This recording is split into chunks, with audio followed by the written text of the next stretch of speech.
Last year, the Cincinnati Bengals shocked me. They shocked me because they went from one of the worst teams in the league who had a rookie QB with a torn ACL to a team that made the Super Bowl. It would have been their year any other season, but what you saw in Super Bowl 57 was when Cinderella story meets Cinderella story, and one, unfortunately, had to come out on top. What the Bengals did was spend money in the most wise way possible. Chidobe Awuzie, Trey Hendrickson, those were notable names in free agency.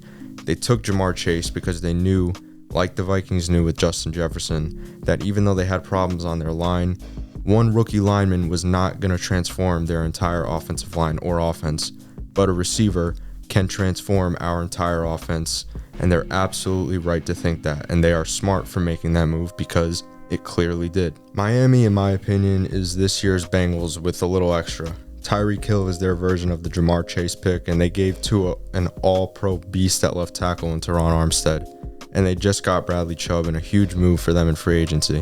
Right now in this moment, I know that the Dolphins have a lot of work to do before we talk Super Bowl, but the reality is that so does Buffalo and even Kansas City.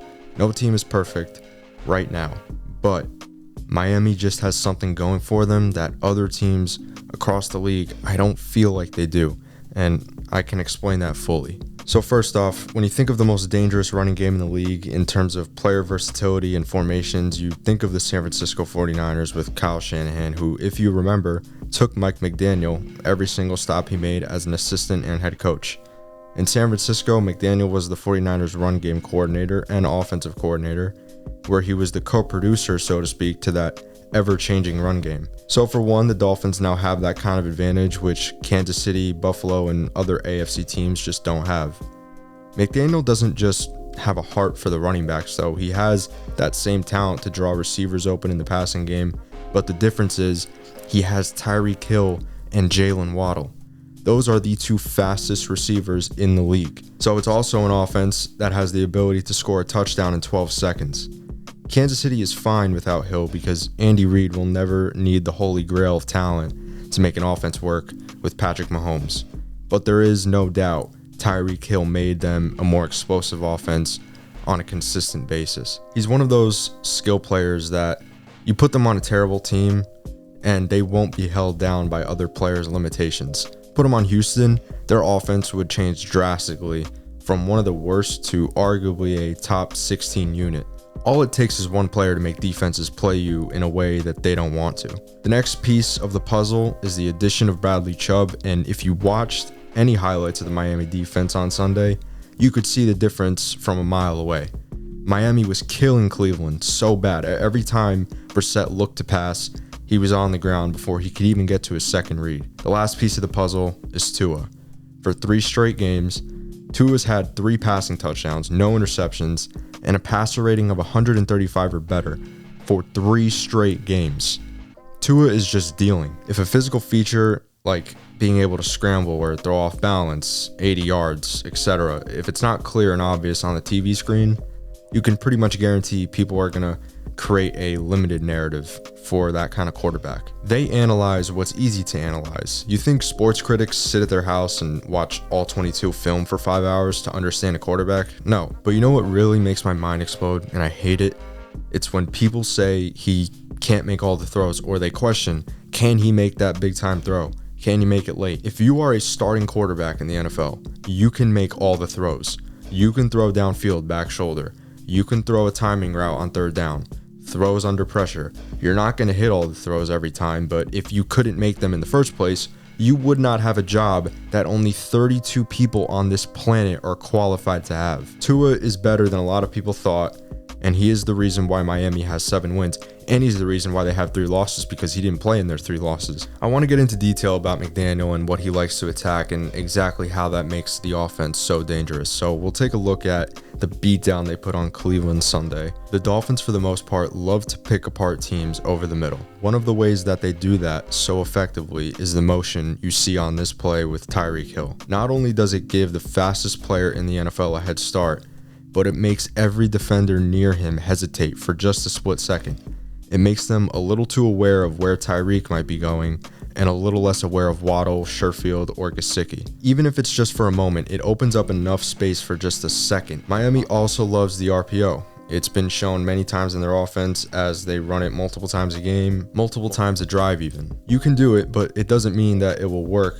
But for Miami, it works because defenses know how dangerous the Miami run game can now be with Raheem Mostert and Jeff Wilson. They provided that last week to the ultimate extent. The one thing that has really caught my eye is that they don't just do regular RPO. They run motion in their RPO calls, and it's not just over the middle. They'll have someone in the flat running a clear route. They use the entire field on those RPOs, and they're probably the most dynamic team when it comes to that. Miami was 18th in pass yards per game last season at 231. This year, they went up an insane 18 spots at number 1 with 306. That has to do with McDaniel, but sometimes you just need your player to make a play like this. And him and Waddle do that literally every game. So it's not just calling the guy open, it's taking a shot because you can, because my guy is better than your guy, and I don't give a shit if you think you can stop it because you probably can't. They've won on that bet almost every time because defenses, again, know who Miami has at receiver, and they do not have the balls to take any chances. You can see it every game. DBs are playing 15 yards off the line because they don't want to get beat deep. Tyreek or Waddle, they take the safety out, take the corner out, expose the deep thirds to open up other things for both of them. Miami loves their high-low reads and crossers. And again, a lot of teams do it, but only one team has this kind of speed to do it with. Now this season, the Dolphins have not been great at running the football. They're near the bottom of the league in almost all rushing stats and metrics, but there's a reason for that. It's not necessarily going to tell the full story from before, and especially it doesn't tell the story going forward. The Ravens game, they were down 24, so they're going to abandon the run game. The Lions and Bears game, both offenses were kind of scoring fast early for the most part, which again, just kind of fizzles out the run game naturally. And especially when passing the ball is working so much, you're going to do it more and more. But this Sunday, the Dolphins offense was let off the leash. Everything was working for them in the run game. Wilson and Mostert, it looked like a true 1-2 punch of speed and power, and you saw Miami have their most efficient performance, I think, as a team this season. A perfect example of what makes a running scheme like Miami or San Francisco so dangerous came in the beginning of the Browns game on Sunday. McDaniel's scheme is built around zone runs with deception by motion, counter runs by providing a cutback lane, usually led by a tight end, fullback, or pulling guard. So this play here, you're going to see the left and right guard pull to the left, which makes the defense start to flow naturally to the right, while the rest of the line blocks downhill on linebackers, and they bring the fullback right here, Alec Ingold, to the opposite side of the defense to cut off the left side defensive end, and that opens up a cutback lane for Mostert. It's all about moving one or two guys one way and the other guys the other way to seal and provide the hole for the running back. And you're going to see Raheem rip off a nice run. We saw a similar run with Jeff Wilson. You have the fullback offset to the left and watch the line again block the right side of the defensive line. Fullback cuts off the left end. Natural cutback opens up for Jeff Wilson. Again, all it's doing is going against the flow of a defense, which is the case with the 49ers and other teams who run similar schemes. It's deadly. I love the Dolphins because they have everything. Defense is getting takeaways. The pass rush is starting to come on.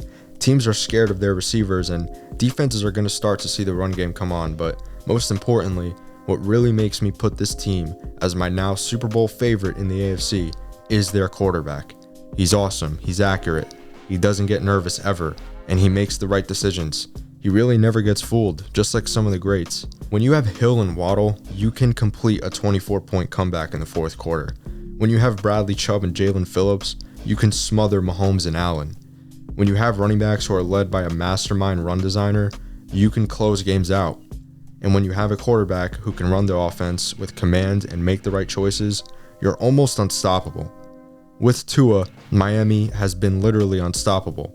They haven't lost a game with him this season when he finishes the game. We're used to seeing the Chiefs be explosive. We're used to seeing Baltimore and Tennessee and Buffalo. There are a lot of contenders in the AFC, but we really have never been used to Miami being the team to beat, and I'm telling you here to get used to it. Miami hasn't had a top 10 offense since the Dan Marino days, and that's about to change this season. Whoever plays them in the playoffs, assuming nothing bad happens like major injuries, they're in for everything in every which way. Pretty much whatever you try, they have an answer for it. I don't care if they have to go to cold as shit Kansas City or Buffalo for the AFC Championship. They outmatch you. I don't know who they'll face, but whoever they do, it won't be enough to stop them from being in Phoenix, Arizona on February 12th, 2023. And whoever plays them, I hope they have a good time while they can, because I have a feeling it's going to be a long flight back.